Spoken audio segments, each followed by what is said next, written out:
shop mình sẽ tiếp tục tháo một cái loa. Thì ở đây là mình đang có trên tay cái mẫu loa Marshall Aston 2.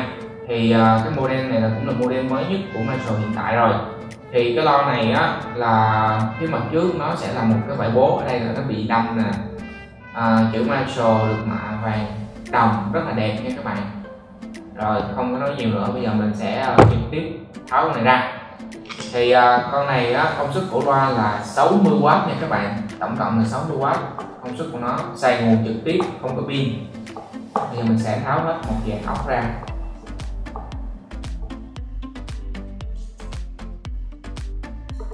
Thì các bạn biết thì mẫu loa Marshall thì với thiết kế kiểu classic rồi, chỉnh được bass jack, có âm đi kiểu D.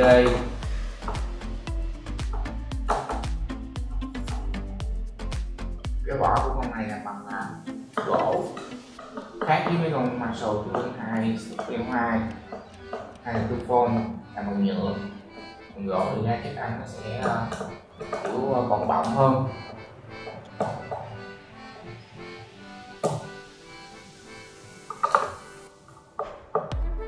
Thì đây là một thứ máy không biết luôn, mở rất là nhiều loa rồi. Đây con này khá là nhiều hóc.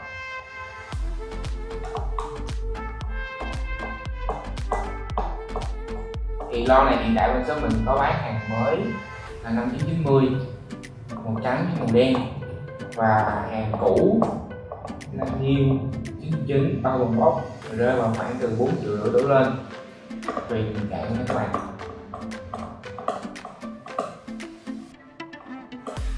Mới cũ có đầy hết. Rồi bây giờ mình sẽ nhấc em nó lên.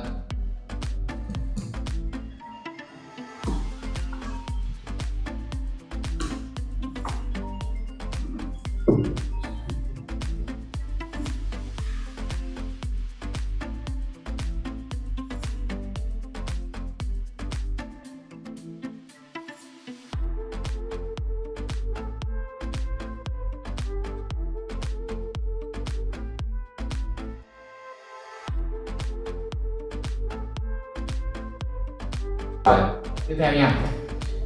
Thì khi mở ra thì ở đây sẽ có rất là nhiều dây. Thì bây giờ mình sẽ khui ra từ từ cho các bạn xem nha.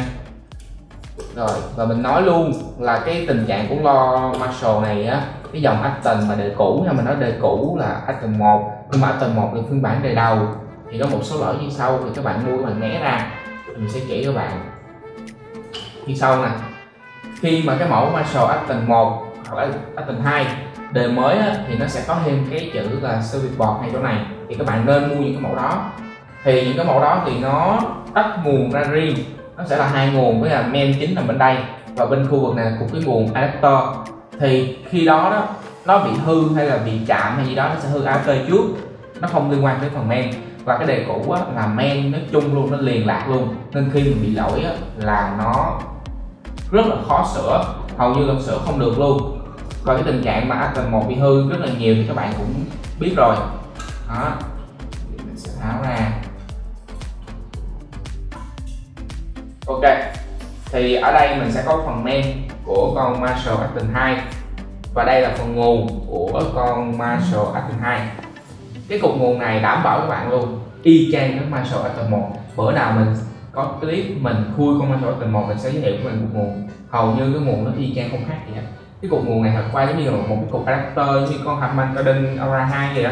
Các bạn mua về cái cục adapter thôi mà chất nó tích hợp bên trong, không chả có gì hết á. Cái main thì nó sẽ gọn hơn hồi xưa rất là nhiều với các bạn. Và mình nói thật nha, cái Marshall và Marshall cái phần main nè, cái phần thiết kế đó, của nó mình thấy có vẻ nó không có được đẹp hoặc được gọn như những cái mẫu khác. Thì các bạn phải xem những cái video như Onyx Q6 nè, mình khui ra, hoặc là con Flip 5 mình khui ra, hay Card 4 nữa. Cái main nó rất là gọn, hầu như là bằng một nửa của cái main này thôi. Rồi mình sẽ để vào phần cái main chính thì chúng mình sẽ review sau. Ở đây thì các bạn có thể thấy là trên này là sẽ có phần khiển nè, nó sẽ có bo Bluetooth và jack 3.5 và cân chỉnh và mặt âm ly này nọ trên đây hết. Rồi ở dưới đây thì chúng ta sẽ có hai loa jack. Các bạn hãy nhìn kỹ vô đây nè, mình sẽ có hai cái loa jack. Thì đối với những cái hàng mà nhập từ UK hoặc là US thì tất cả các voi đều có QR code hết, tại vì cái chuẩn để được xuất khẩu sang thị trường đó là bắt buộc là phải có QR code. Còn mà các bạn nếu mà lỡ sử có lỡ mua ra mà không có QR code thì cái đó là một cái thị trường khác, không phải là hai thị trường đó. Rồi đây là cũng accessory web mã vạch hết, và cái củ loa này nó không còn in thông số là bao nhiêu watt hết các bạn ạ. Đó, củ loa chỉ có nhiêu đây thôi, gần như giống như Marshall Aston 1, và vỏ thì vẫn là vỏ bằng gỗ. Đó, nó chỉ có nhiêu đó thôi, không có gì hết. Và đây nó cho mình thêm một cái mút để giúp cho cái âm thanh của nó tiêu âm đi, sẽ giảm bớt cái lượng bass ra. Rồi mình sẽ không bỏ cái mút này vào để mình test thử coi là nó có khác gì nhiều hay không. Và mình sẽ trả lời các bạn sau trên cái bài mở này nha. Tiếp theo bây giờ mình sẽ tháo cái phần, thôi khỏi tháo này đi, mình sẽ tháo cái men ra cho mọi người xem nha.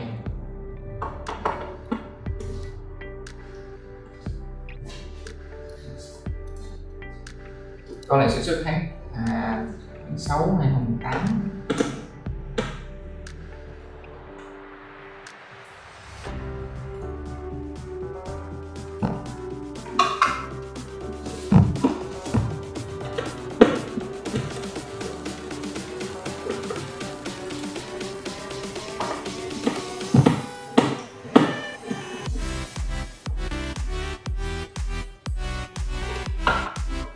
Ok,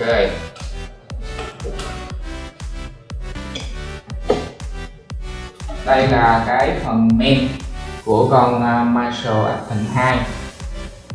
Đó, sử dụng chip âm thanh gì thì mình không có rõ, thì chúng mình sẽ chụp hình kỹ cho các bạn xem và các bạn tự đánh giá nha. XM, mấy cái này phần chuyên môn cái mã của nó rồi mình không có biết. Đây là cái bo Bluetooth chắc chắn luôn. Đây là 3 cái chip xử lý âm thanh nè, mình đoán là vậy.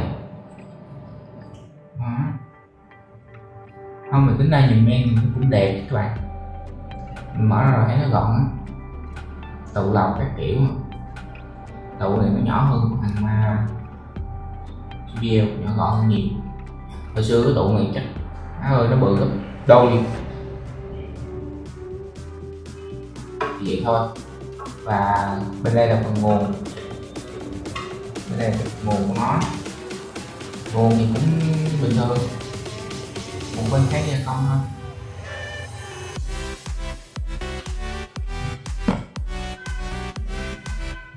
Mở củ loa, mở củ loa ra. Giờ mình sẽ mở củ loa ra thử xem như thế nào.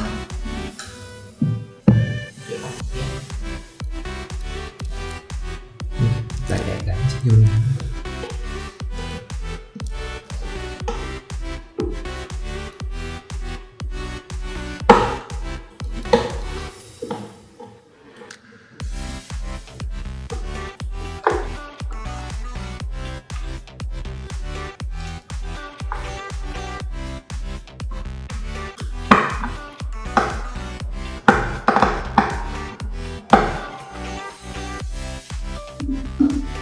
Rồi, mình sẽ tháo cái loa chép ra.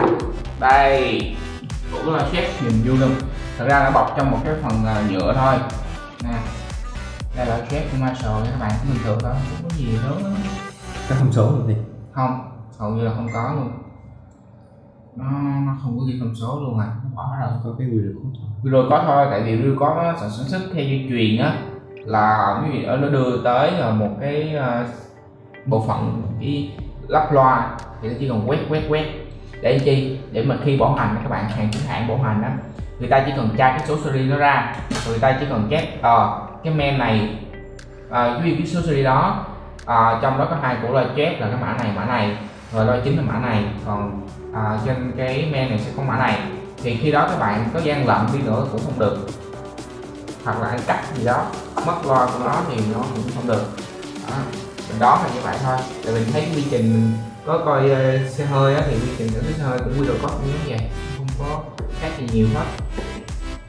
Mục đích của nó là vậy thôi. Còn quy đồ code là do cái của một phần do cái thị trường nguyên Mỹ đi, các bạn nhập một container 1000 con mấy trăm con, các bạn muốn người ta muốn kiểm tra con này là xuất xứ rõ ràng nguồn gốc, người ta bóc ra một con tôi khui ra hết, người ta kiểm tra coi là đúng như những gì mà bên nhà máy khai báo hay không, hay là gian lận hay sau đó.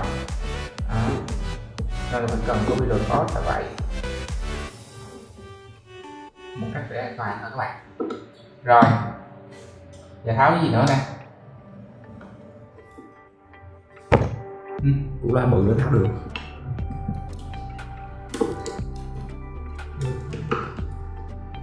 giờ mình sẽ tháo luôn củ loa bự.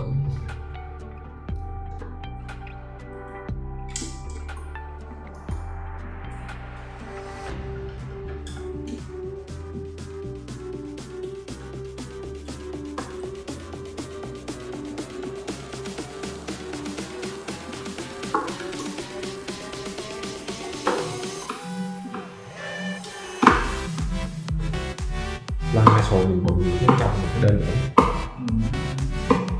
không giống như mấy người Sony.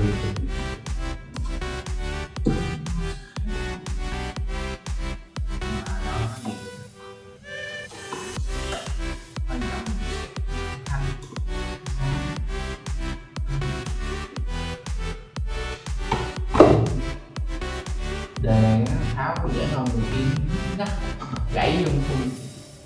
Đây tủ loa của Marshall, bao nhiêu đời bao nhiêu, mình thấy y chang luôn các bạn. Loa này loa bàn giải nha, nhìn y chang mấy đời cũ không cái gì nữa. Không mà tủ loa mình làm chất các bạn nhìn trong cái lỗi nó rất là tốt nha, cái màn nữa nha, tốt hơn mấy hàng khác nhiều, thẳng nhiều.